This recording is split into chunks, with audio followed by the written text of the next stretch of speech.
A fascinating and culturally important verbal adaptation represents a turning point in understanding how language, identity, and the blending of cultures are interconnected.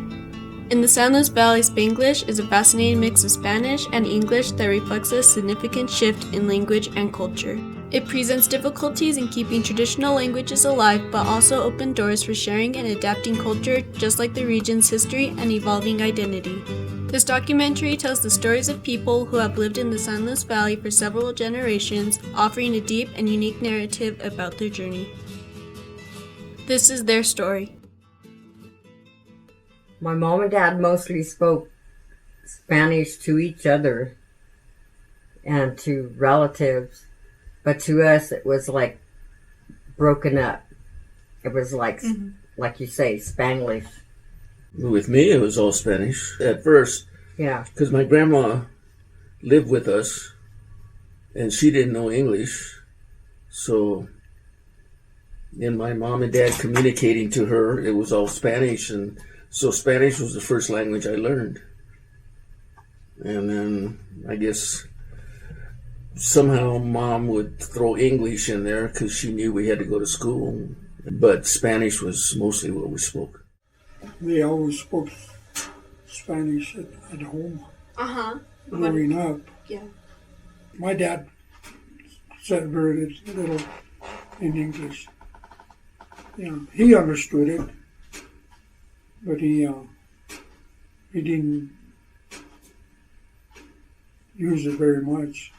My grandparents never spoke English. The first language that was spoken in our household was Spanish, and that was while the family were still kids.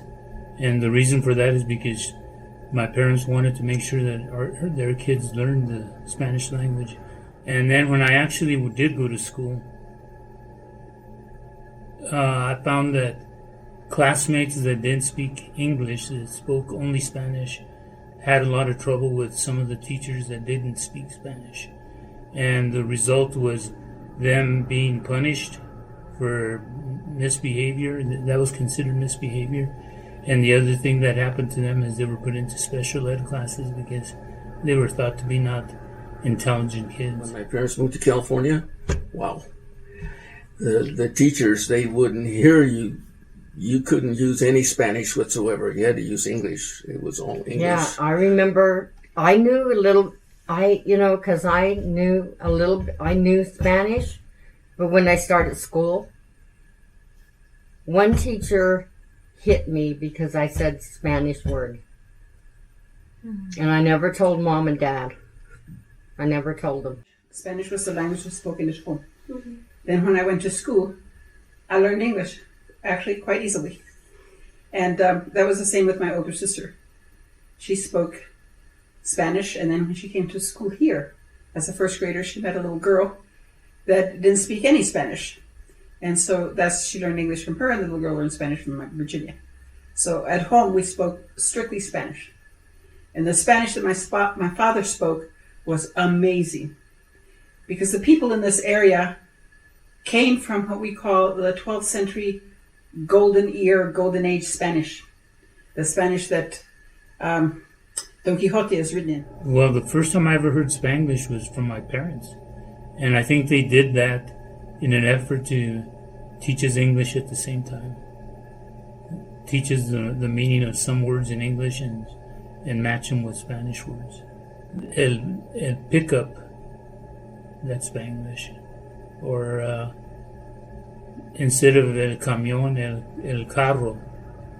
Because I don't think carro is a word, it's camión.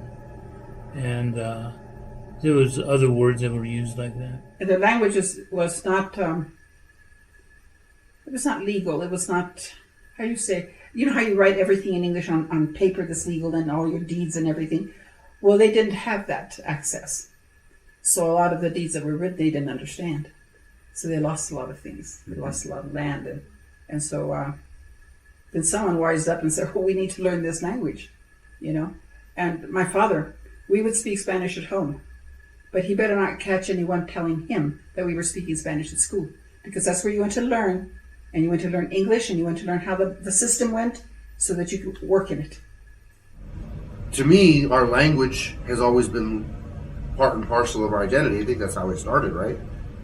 And so when you lose your identity and then everything that comes with identity, then we're talking about land loss, we're talking about water rights, we're talking about, was the language the first domino?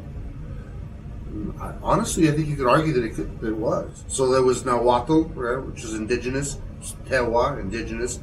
We speak French. I mean, there's lots of French surnames here. There's some Arabic, but that's from Spain back when. Of course, there's English, then there's Castilian Spanish.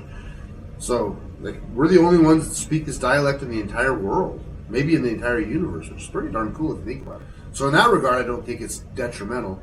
Now, when you go into, high school or college and they tell you to speak proper Spanish, and then, you don't even speak proper English, and then it starts, it might just be a little bit like, I don't want to say embarrassing, but eventually you just clam up, right? Because you don't want to misspeak in English or in Spanish. And so in that regard, I think it's detrimental, like from a psychological standpoint. But in terms of our resilience and our tenure here on the land, I think it's how we survived. It's just such a beautiful language. Because, like I said, because that's the way my brain is wired, Sure. Right? That's what I learned first. But you have to learn with or live with what you got. From just an academic standpoint, we're speaking English. Kids that only speak English. And it's still influenced by the conjugations and by the word structures and by the noun first, verb secondary structures of Spanish. And they don't even speak Spanish. Get on the car. Right?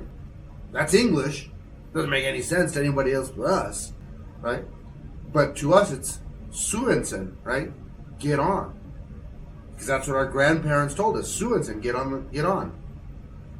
So then these kids come around, they don't speak Spanish, say, get on. You mean get in? So really pay attention to the prepositions, and people that only speak English, they're still using the prepositions that's influenced by Spanish. So my primary language growing up was English, but I had to learn Spanish and the use of Spanish words and meanings to be able to better communicate with my grandparents and to connect and bond with them, and also bond with my community and be a part of that community. English being my first language, it allowed me to be a first-generation college student, so I was able to further my education. But at the same time, over time, you feel this pending loss to this language and this culture that is slowly dying off because hardly anybody speaks the language anymore. There's a term for it, it's called third-generation return. So the first generation, boom, they have it. Second generation loses it, and then the third generation misses it. So they try and return to it. I just think, though, that the language that we're trying to preserve and the language that is fading, it needs to be replaced. And the smarter the person gets and knows the more language you need. You go to Europe, they speak 3-4 languages, It's because they go travel and they see. And Mikey, when he went to Europe, he said, boy, my Spanish, as much as it was, came in handy. So the type of Spanish spoken and the language spoken in northern New Mexico and southern Colorado is truly a beautiful language, and it's morphed over all the years and centuries, and it's changed, and it just goes to show the resiliency of the people to be able to adapt. And I think the Spanish that was spoken by our grandparents and the Spanglish that's spoken even by us will cease to exist in a few more generations, and it'll just continue to adapt. Language is a breathing, living organism that continues to fit the needs of the community that it lives in. And I think as we have more exposure to the world through internet and through technology, our languages will continue to change and evolve. No hay bien que por mal no venga. Nothing good comes unless something bad came before it. Okay, no hay bien que por mal no venga. Spanglish is not just a language, but a key aspect of Hispanic identity, impacting education, American citizenship, and social integration. This transition, witnessed across generations, serves as a bridge to communicate with Spanish-speaking elders and gain equal standings in society.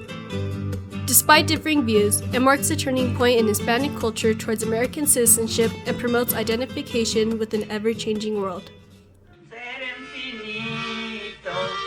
María segundo ser, desde el principio del mundo, Dios no lo dio a conocer.